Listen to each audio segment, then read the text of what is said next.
Let's take a journey to explore these dimensions together. 1. First dimension, 1D. Liechtenstein, Niger, the simplest of all dimensions. The first dimension is something that exists in only one direction. Think of a straight line. For example, a single string stretch taut represents a one-dimensional object. Picture a tiny ant walking along the length of this string. It can only go forward or backward, but it has no concept of anything off the string. It is entirely confined to this linear existence point 2. Second dimension, 2D.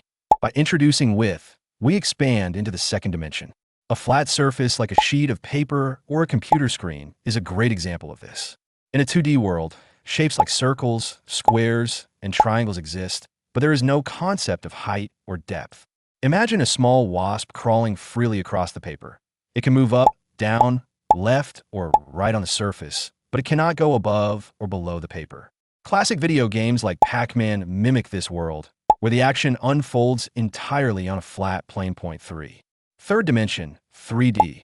Welcome to the dimension we call home. The third dimension adds depth to the mix, giving objects length, width, and height. This is what allows us to perceive cubes, spheres, and other solid forms. Imagine your daily surroundings. You can walk forward, backward, sideways, and even jump up or crouch down.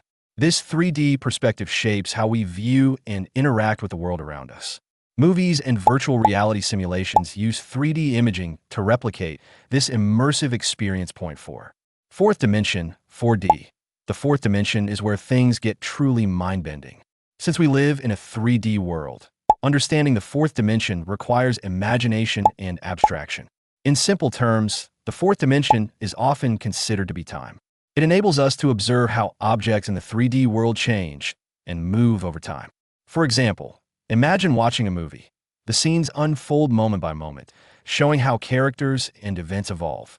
In a more scientific sense, the 4D perspective allows physicists to examine the behavior of objects across time, such as the journey of a planet orbiting the sun. Example. Let's connect these dimensions with a creative analogy. A drawing on a piece of paper, 2D, is essentially a representation of a 3D object. That drawing gains even more meaning when we account for the time it took to create it, 4D. The fourth dimension captures the artist's strokes, pauses, and refinements that brought the artwork to life, showing its progression through time. Asterisk, asterisk, important asterisk, asterisk, keep in mind. While these descriptions are simplified for ease of understanding, the scientific study of dimensions goes much deeper. Higher dimensions, such as the fifth, sixth, or even 11th dimensions, are explored in theories like string theory. These abstract concepts challenge the boundaries of our understanding and invite us to imagine realities far beyond our everyday experiences. I hope this extended explanation adds more clarity and intrigue. Let me know if you'd like to dive even deeper into the mysteries of dimensions.